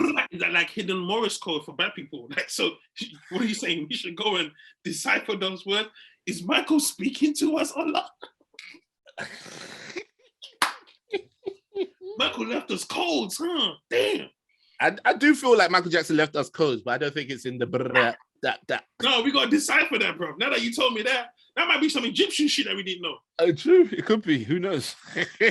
But have you ever looked at the Dangerous album art cover and thought that he was trying to send us a message through that? I just thought it was high. Okay, that would make sense. I just thought this is some crack. That album cover is a bit mad. Whatever this is, go ahead, Mike. I was looking like this. I tried to decipher it, and I just thought to myself, it's just artwork, innit? Yeah, okay, fair enough. Just There's all these YouTube videos about like symbolism. How he's trying to, all the symbolism, and he's, sending messages about the nature of the industry and how the world works, the banking system. If you look for something hard enough, I think you'll find it. There is a video. No, but we know that artists do use album artwork to convey messages. We know that that's the thing, right? Or do you just get sucked into the selling of an artwork? Bone Thugs and Harmony had the Salem curse. Yeah. Of their album, that if you read it backwards, whatever. Printed backwards, so you're supposed to put it up in the mirror and then read. The Salem curse, that's how witches used to kill people. Yeah. So they were telling Busy Bone or Crazy Bone, this is him, really? This is him. That's on my album. He didn't know it was on the album. But he said everybody was talking about this 999666. The label were like, keep feeding it. Because we just like to talk about it. Okay. So I don't believe that albums send messages. I just believe we like excitement as human beings. Oh, if you play the song backwards, you can hear the devil talking. Yeah, that sounds exciting. Bill Hicks did a joke. He said, when you play New Kids on the Block backwards, it actually sounds better. Yeah, that was funny. So if you look at like the album cover for what's it called? DMX, Flesh of My Flesh, Blood of My Blood, right? So this, let me just pull it up. So, okay, over here. Okay, yeah. Yeah. So do you think that M is placed there on purpose to appear like devil horns on his head? Yes. All right. So to some people, they'll just look at that and say they just wrote the name of the artist, DMX, right? Yeah. But for you can see that there's a lot of demonic themes, and that's not demonic theme. That's just selling an album. I'm saying that there are there are demonic themes or like conversations with the devil and so on and so forth. So the idea of those are not messages though. Okay, but what I'm trying to say is that sometimes the symbolism is supposed to build out on some of the themes and the ideas that the artist is trying to put across. The symbolism is to sell records, because we're going to jump on those themes and make it a point of discussion, which is going to prompt people to buy his album, which is going to boost record sales. I don't believe any of them even cared about any of that shit. It just sells records. It's like Marilyn Manson, who's in big trouble now, but he realized this is what just going to piss everyone off. It's like, what's his name? The son of Satan, the Prince of Evil, Ozzy Osbourne. He was like, Prince of, I just ran with it. One time they had bubbles coming out. He said, well, you got bubbles. I'm the Prince of fucking Evil. Who you got bubbles coming out from? Because his character would have been fucked up. Yeah. So I'm just saying, I've seen all those documentaries and how this person is this. I honestly believe it's all because it's going to sell. What sells? Everything, when you think about it, Scandal sells. Tiwa Savage was practically Nigeria's artist. But because she had the houseboy giving her pipe, all of a sudden, How can man say she had the houseboy? we don't know who he was. He looked like the houseboy. She said it's the guy she's dating at the moment. Yeah, but we didn't see his face. Okay, so Tiwa and the guy she's dating at the moment, can you give us like an updated version where you look at the camera and do like a shout to Funmbi while you're doing it as well? Essentially, what I'm saying is, I honestly believe, listen, yeah, if I put out a film tomorrow, for instance, and they said, did you not notice how Funmbi turned the camera? That's that shit. I'm not going to deny that. I'm not going to confirm or deny it. If that's going to get my shit to sell, go ahead. Do you know what? I agree with you for some artists. I think for some artists, they're literally the labels just like, yeah, do it like this. This is how we want to brand them and so on. But I think that for some who are artists, I think they use every medium possible as part of their art. And I think, I think somebody like Jay-Z, who has shown that he's quite deep and thoughtful about how he does things, if he puts out, a flipping album sleeve, I will look a bit deeper and see what was he trying to put together, or what kind of imagery was he trying to put together, and that includes the music video, that includes the merch, that includes everything around it. I really believe that certain artists believe that every part of their music rollout, every part of their career is an opportunity to show art. I definitely believe that for Kanye West as well. I think the way that he designs a set for his concert is tied in with the kind of clothes he's putting out that season, and the album art and the music video, and they're all part of his art. And so I think Michael Jackson was one of those people that first showed that the art wasn't just the song you put out and then the label just does the rest and brands you, but he took a very hands-on approach with all the different aspects of it, such that his clothing, his choreography, his music, and also his imagery was all matching up to certain themes and concepts and ideas. So that's why, that's why I was saying that. But, there are definitely some, I don't think Genuine was necessarily trying to put any deep. His album covers were your box standard album covers. Yeah, they were, R&B album covers. Don't get me wrong, there's definitely symbolism, but it is driven by art. I don't think it's driven by dark forces, is what I'm saying. I'm not saying it's necessarily that the dark forces are the reason why. That's what they wanted. That's what they normally say on YouTube. 10 ways Satan is running the industry. You're like, all right, 10 ways to prove Satan wrote, all the lyrics for, Booty Call. You're just like, okay, saying right lyrics now. I do think that there's a lot of satanic or demonic inspiration in the industry because it is still quite taboo and it is still quite attention grabbing. To push the taboo of it. I do think they like the Baphomet symbol with the goat sign and no heads and shit like that.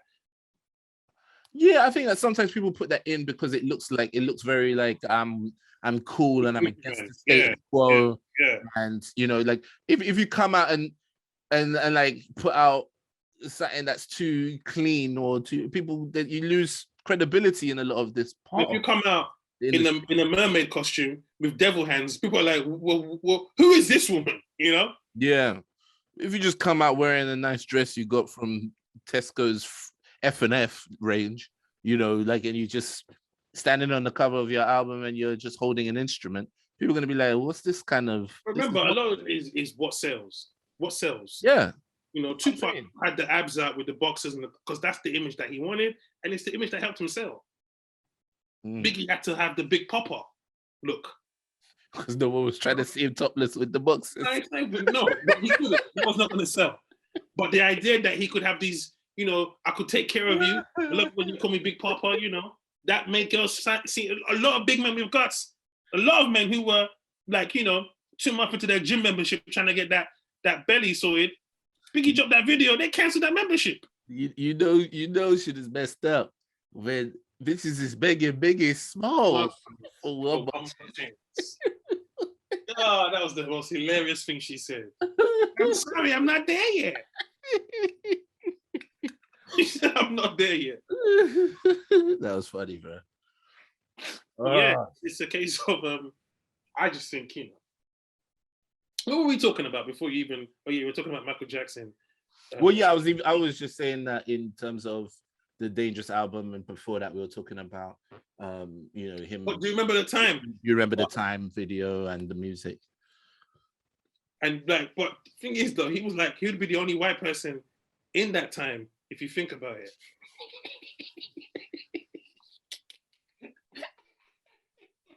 Do you remember a time, Michael?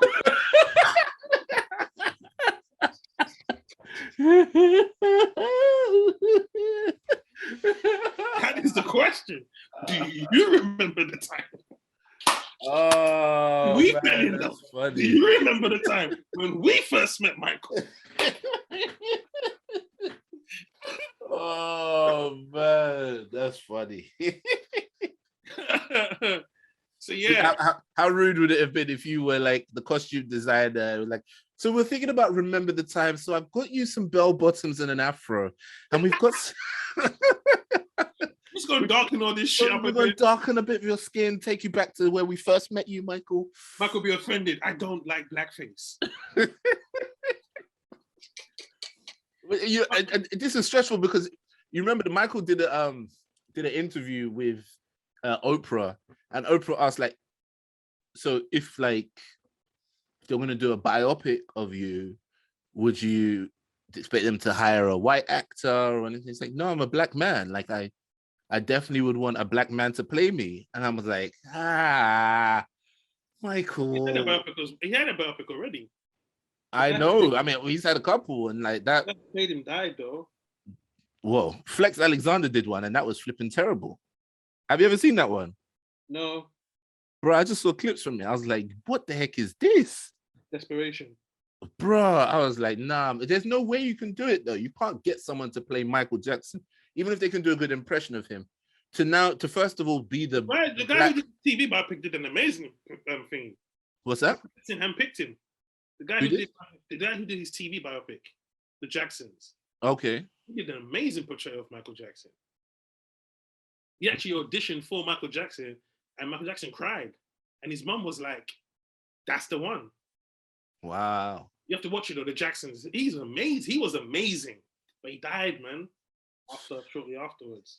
But Flex Alexander was never going to play Michael. He was going to impersonate him. You know the funny thing about it, or look, this is what I believe anyway. Portraying a character like an acting or someone that we know, it's not about looking like him. It's not about looking like him. Because if you portray his mannerisms long enough, we will think you're him. Yeah. Jamie Foxx, when he took off his glasses in Ray, I was like, right, Jamie Foxx is in this movie.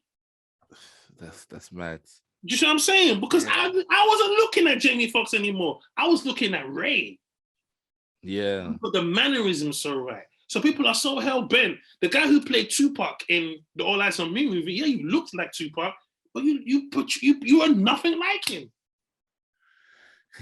Yeah. You need someone that can portray this person, not look like them.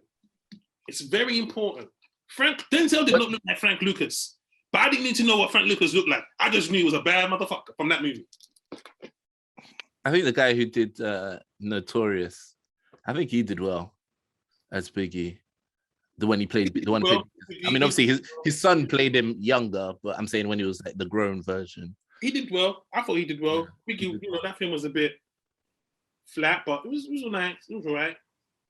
What's your best biopic? Probably What's Love Got to Do with It? Because Lawrence Fishburne scared me. His face is still a meme, like bro. And he was just ruthless with it. Just the timing. Enemy, if you die, bitch, I kill you. You hear me? If you die, bitch, I kill you. One time, she was giving him all these excuses. Oh man, you got more excuses than a nigga going to jail. Like he was ruthless. Apparently, after the rape scene in the studio, the set was quiet for an hour.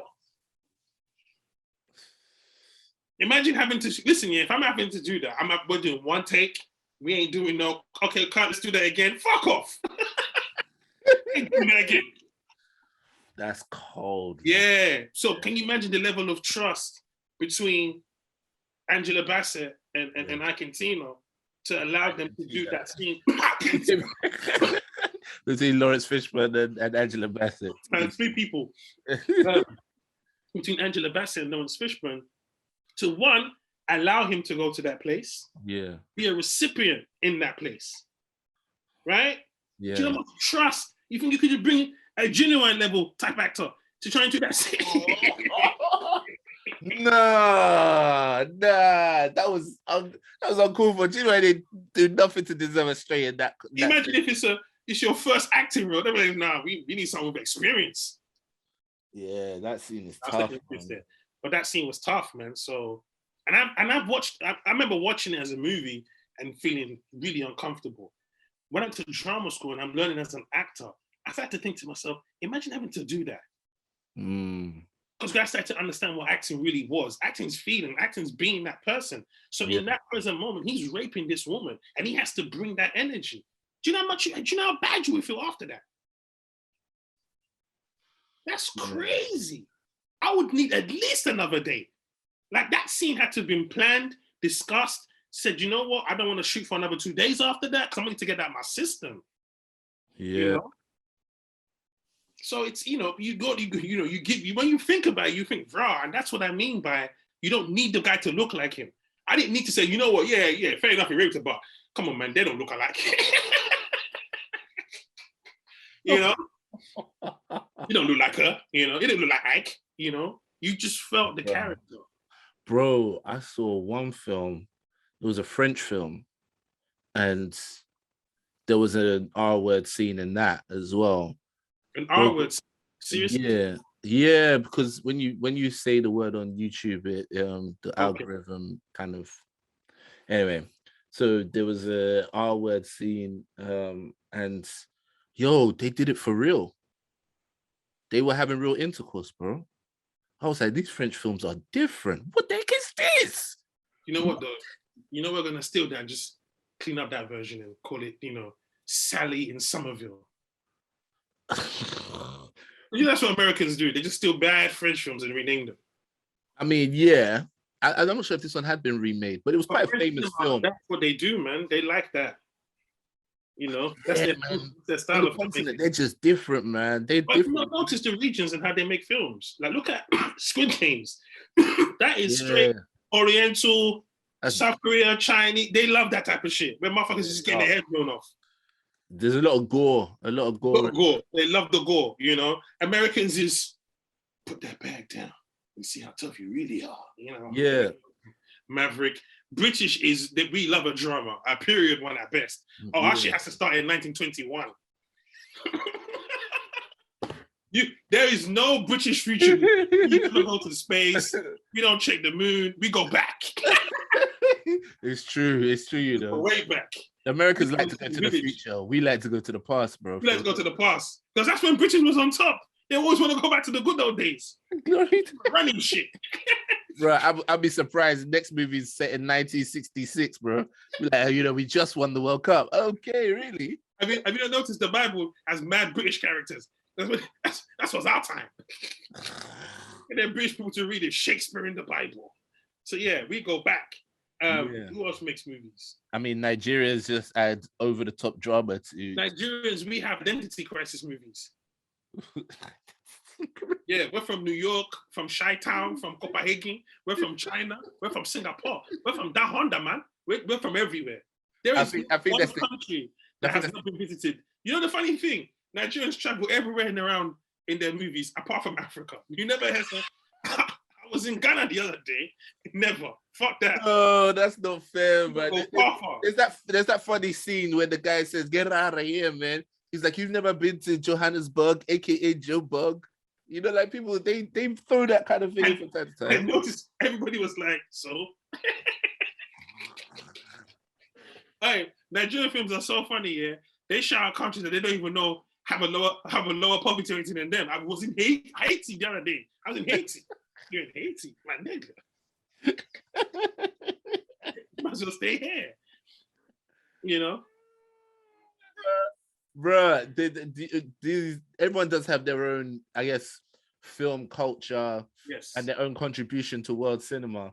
But like I think on the continent, their contribution is nudity, man. Real life, and that movie, it's called Baise-Moi. It's called Baise-Moi. What continent? Europe. Is that what they call the continent? Yeah, when you say on the continent, it's Europe. It's Europe excluding the UK. On the continent. Why is everyone so anal? Why?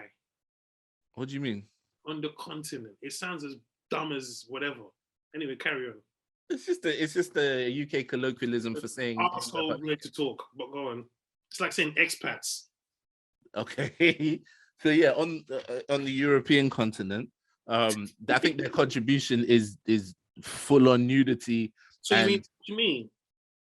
I mean that like that French film, for example, was a huge eye opener, but also I noticed that like in Spanish movies, they would get the tits out like from the beginning, because even when we were in school and we did Spanish lessons, there's a couple times where they brought in when they wheel in the TV with the video player, like, okay, we're gonna watch the TV. There's a couple times where breast showed up in a Spanish video that we were watching, either a movie or like a documentary or whatever it is. I mean, they do. There's obviously just a different approach because they have a lot of topless beaches and so on. So clearly, it doesn't have the same sort of. They don't have the page 3 thing that we have in the same way, but they do have this like. They've stopped page 3 now, Yeah, I do know that, man. I do know. But what I do is like, just in terms of that, just to kind of give myself some good old days. When I watch porn, I go to page 3 of the selection. You got 1, 2, and it goes all the way up. So I go to page 3, and then just brings back the good old days. But yeah, as I was saying, I'm done with you, bro. I'm done. As I was saying, yeah, you know what? You're right. There is a sense of nudity, and they do flirt with taboo a lot. In Europe. In those European movies. I'm talking incest and, older, younger. Yeah. They flirt with that a lot. I couldn't believe I was watching a real art scene, and I was like, what the heck is this? And it was, obviously the story, I guess, warranted it because it kind of showed the mental breakdown of the 2 women in the movie. It was kind of like a Thelma and Louise kind of story. They go on a crime spree after that, sort of traumatic event that they share together. But it was definitely very, very confusing I watched that.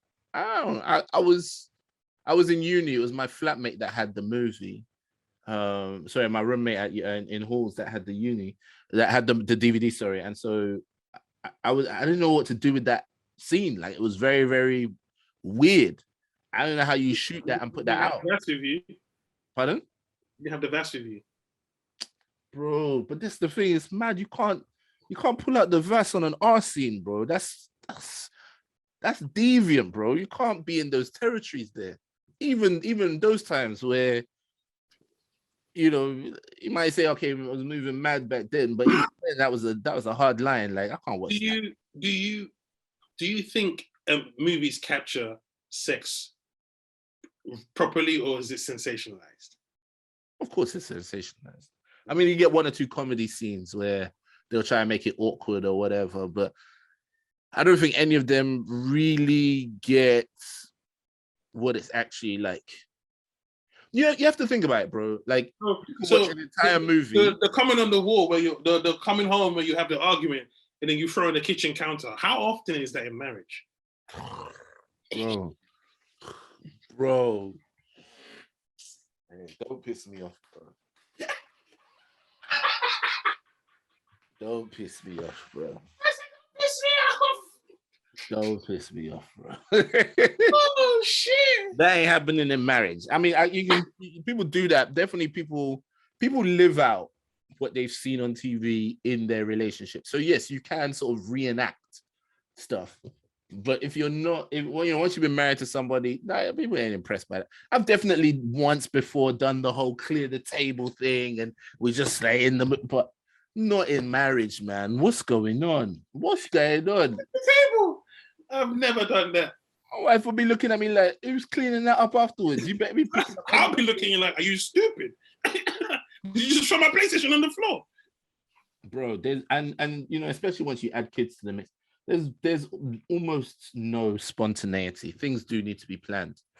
Things do need to be sort of figured out, because when you say things need to be planned, is there a thing where you send your wife dick pics or sexting, or do you knock on the door? Hey man, how's your day going? Listen, can I get some booty tonight? Or no? All right, cool. I mean, that's how it was for me, and that's a poor way to go about it. But you do. Wait. What was the point way to go about it? To just kind of come in and be like, yo, do you want to have sex? Like, it's not gonna work. That's terrible. I need a break. Give me a second. Nah. Let my voice recover. You know what, yeah? You're such a dick as well, yeah? Because I could just imagine you walking in there like you're asking for a booking from Don. Yo, can I get a 5 today? It's 2. Right. Yeah, can I quick open spot? Quick open spot? Can I get a quick open spot? I could do 5. I could do 5. Huh? Yeah, I'll follow Steve. That's okay. Do you know what it is? It's there's two things. One, they always describe it this way, but I'll use it just for now anyway. That women, that it's like for men, we're like helicopters. We can just take off from there. You can just say, all right, time to fly, and you just go up. And then for women, it's more like they need the runway to taxi and then take off. Who comes up with these things? Bro, Nigerian Christians, that's who comes up with these things. When there's couples away at church, that's how they'll analyze it. But essentially, there's some truth to it in the sense that if you want to have sex with your wife tonight, from this morning, you need to start buttering her up. You need to start planning and scheming from the morning, bro. Fanning out for the kill. So, you know, all the nice messages to start moistening the gusset, you need to start jumping that from the morning. Instigate. Pardon? Do women instigate? What, instigate sex? Yes, they do. But here's the time where the wife is instigated. The statistics show that 20% of marriages have a wife with the higher desire than the husband. Only 20% of marriages. 80% of them, the man has the higher desire. Okay. And so the thing with the higher desire spouses, you're going to do most of the instigating, because the truth is, like, and this is something that has taken me a while to understand as a husband. When somebody has the lower desire in you, you think they don't want you or that they don't want sex. So that's why you don't ask them, do you want to have sex? Because the answer is going to be no. What they have, what they want. Also, standard sales technique. You never ask an open question. You have to ask. So you have to ask an open question. You never ask them a closed question because they can just give you no. Well, yeah, I mean, if that, we'd be trying to close the deal too quick. You know what I'm saying? Right. Like, so you should have walked in and had that pussy feel. No, I'm joking. but do you know mind games and shit. So what it is that, like, and this is a new concept to me, but I've learned it, you know, over the past year or so, that rather than thinking about like higher and lower, it's more like spontaneous and responsive. So for us, like, you can just sort of spontaneously be horny. For a lot of women, that doesn't happen, right? What they have is responsive desire. So if you know to, what's that? Yeah. So what I'm saying is responsive desire. They need the right stimuli that, so they could definitely have sex even when they don't feel like it, but they just need to get going first. So if you can get them going, then they will get into it and they'll be like, oh yeah, I didn't know I wanted to have sex like this, but thank you for getting me going. Like that's usually how it works for a lot of women. So for as a man, if you come to her because you've spontaneously got horny and you're like, well, do you want to have sex as well? She's going to say no because she doesn't have the same type of desire as you. But so you asked the question, do you want to have sex? You didn't come out ass naked with baby oil on your chest.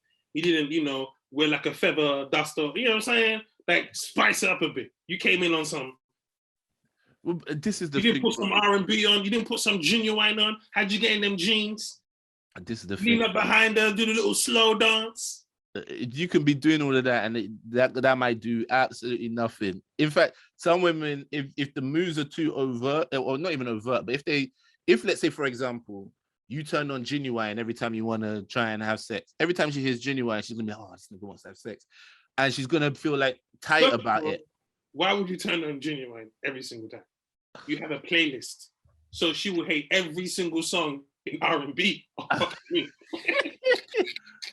I'm giving you free game. Bro, once we finish R&B, I'm going to Bashment. She ain't gonna like no genres. Bro, when I touch country, it's over for you. Hey, it's when you play gospel, she's like, oh, hell no. You ain't gonna stop me from loving Jesus. But yeah, you can't use it. I ask a question before you went into your deep instigation versus outigation. I was gonna say, have you ever been, has the wife ever instigated, yeah? But you went on it. Like, Oh, literally, wait. But you went on it. But you had to make a really strong life decision. Because you know these moments don't come every after. bro, talk to me about it, bro. 100%. So what do you do? No, but You're not the guy. When you're not on it and they put it on you, yeah. they will tell straight away, bro. Yes, but here's the thing. I spent a lot of You're a my good actor, marriage. my nigga. I spent a lot of my marriage in the scarcity mindset. Like, if you don't know where your next meal's coming from, it doesn't matter if you're hungry. You stay ready, huh? Huh?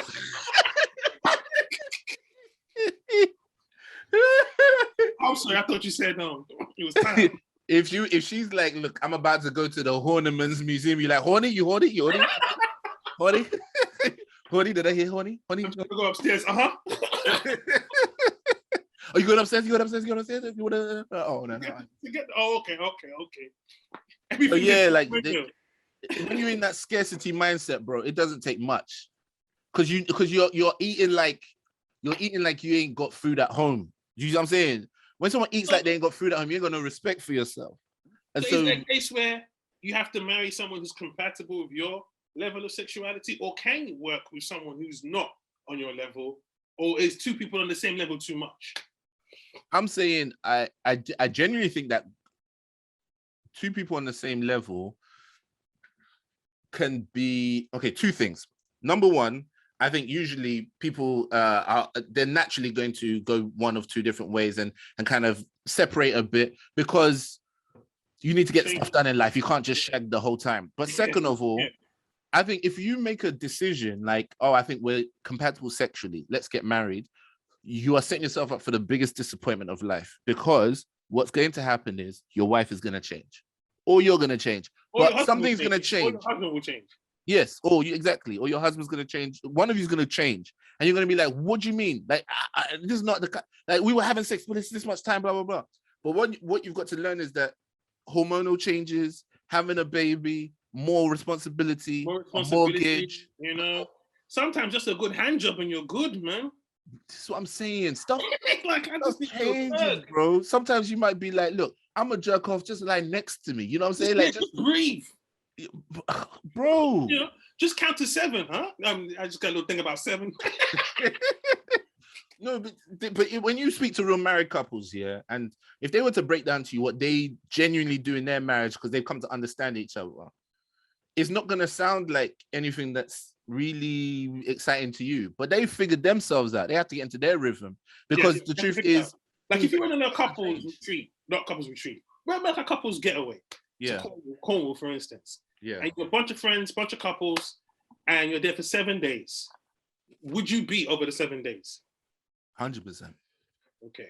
You ain't going away for couples don't go away like that unless they specifically want to be. Well, I'm just saying some couples might be uncomfortable because friends are around. Do you know what? Funny enough, and this is why I think a lot of couples do take trips away together. I think they actually help. The reason why I say that is what will happen usually is the wives, for example, will go off and do something. The husbands will go off and do something.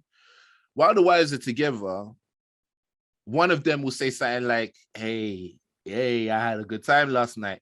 What that does to the other wife, it puts something in her head. She's like, I want to enjoy like that as well. Because that's how women operate with each other. But I don't really like that whole everybody knowing I'm tapping business. You know what I mean? But bro, come on, man. If you marry, we know you tapping. We see the kids, bro.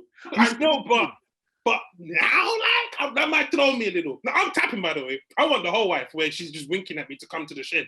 I'm on that. I want the wife with no shit.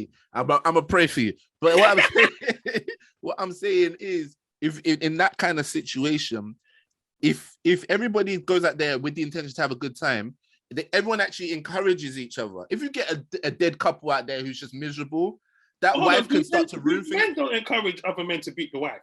We take that. That's too sacred. We don't need encouragement. That's not the thing. But what we might do is, hey, brother, here's a little sign for you.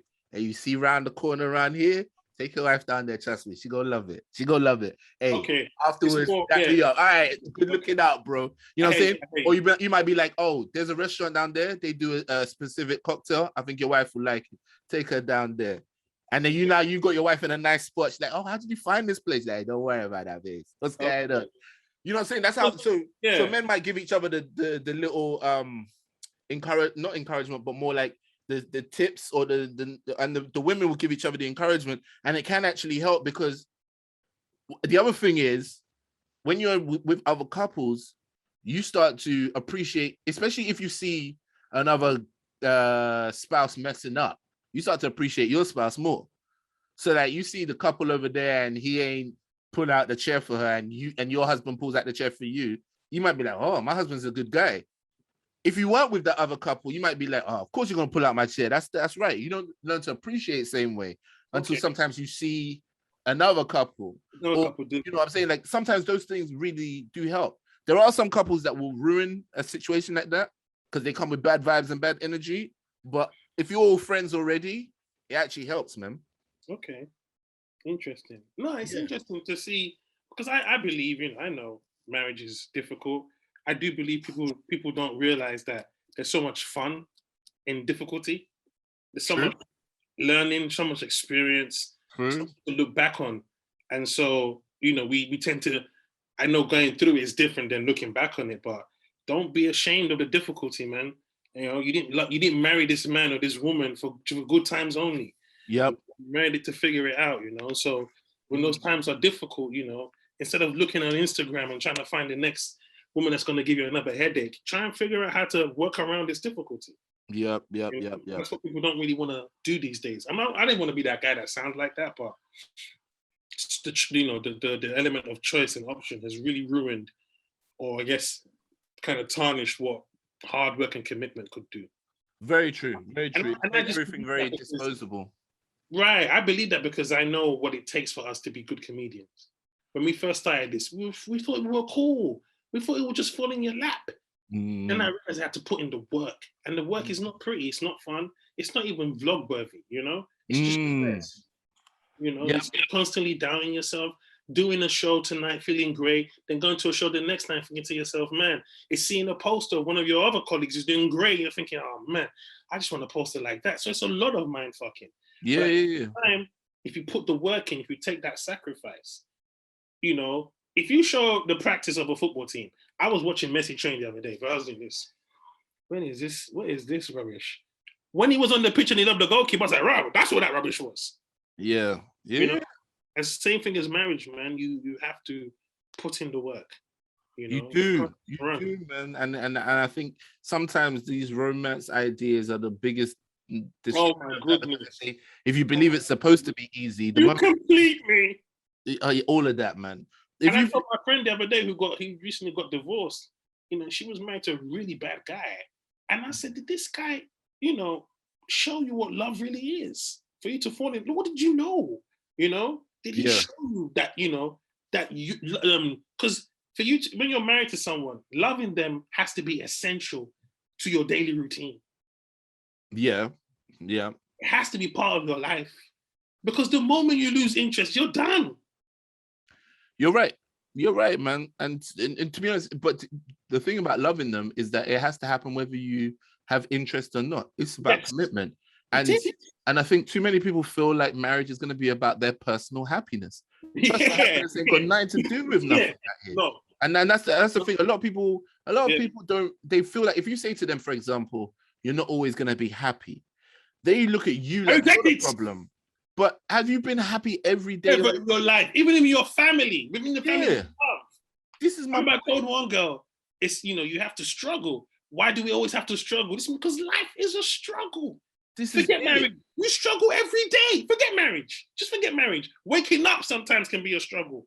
For real, man. And to be like, God, I got tired of the brittle spirits around me who the voices online and everybody who believes that life is just supposed to always be sweet for them. The thing is, you have to be a certain level of dishonest intellectually to say that things should always work out well for you, because it's miserable for somebody. You just want someone else to consistently be miserable so you can be happy. Yeah. If they're not miserable enough, or if you're not happy enough, you're going to blame them for not being miserable enough. You know that for you to have the clothes that make you feel good, someone else has to get paid peanuts. You know that in order for you to be able to take a flight, for example, someone else needs to not be able to afford that. Someone needs to stock your luggage.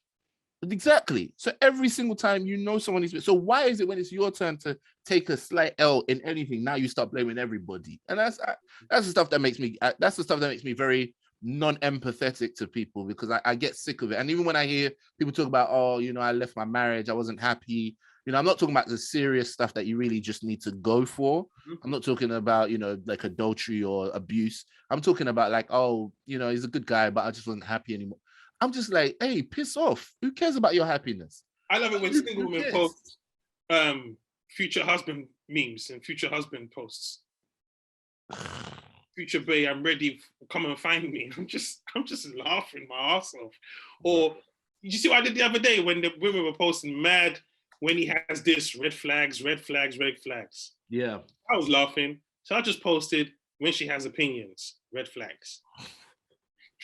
I posted that on my Facebook and on my WhatsApp status. Men laughed their ass off. Women couldn't help themselves. Couldn't. Oh, bro, cat. Oh, whatever, nigga. Oh, when this is my friend. When guys say ish like this, then she put red flags. This is me. You've been posting this about men all week. How many men message you saying, none. One post from me, and everything was irrelevant.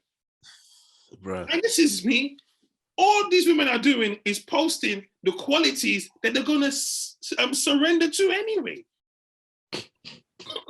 You're talking red flag. You're still gonna date him. It's true. You know? Them red flags be, what you go for? If those are red flags, are just the things. They're not red flags. They're just the things you're gonna put up with because he's fine.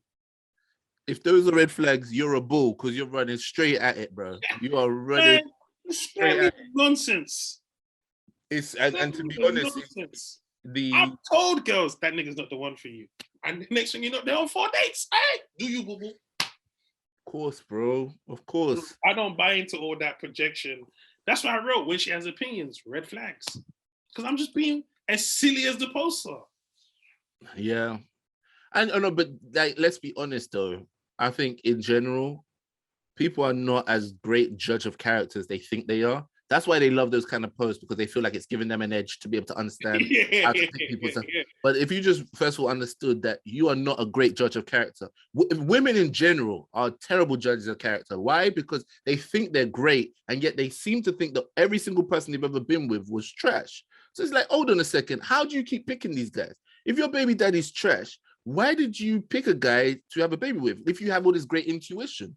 So maybe the best thing to do is realize that you're not a great judge of character. So you need somebody who's external from this. And maybe that's the reason why people, why women would bring their guys home to their parents. Because guys. Pardon? A lot of guys talk women out there, talk women. Of course, but I'm saying, how do you keep getting finessed? Okay. At what point, bring me to your dad. See if my finesse works on your dad. If I can finesse your dad same way, then fair play, I finessed everybody. But more time, I'm not going to be able to finesse your dad, because the same stuff that works and tickles your ear and gets you all excited is not going to tickle him. And he's going to be able to tell you this guy is not serious, or he's not going to even want to meet your dad. What if it did? What if you managed to finesse the dad as well? He was like, word up. For real? Oh, I was looking at you too, dog.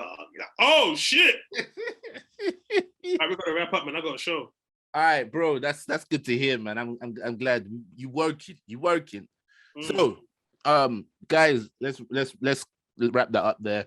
Guys, thanks for listening. Shout out to the BQ squad listening to the BQ pod as always. Socials, please do hit us up on the socials. Stay involved. So that's at Funmbi Omotayo on Insta, at Funmbi on Twitter, and at Ola the Comedian on everything. That's on Neighborhood.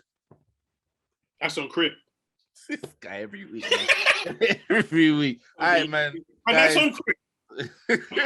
I might just record you saying it and press the button or something. That's on Crip. All right, man. You guys stay blessed.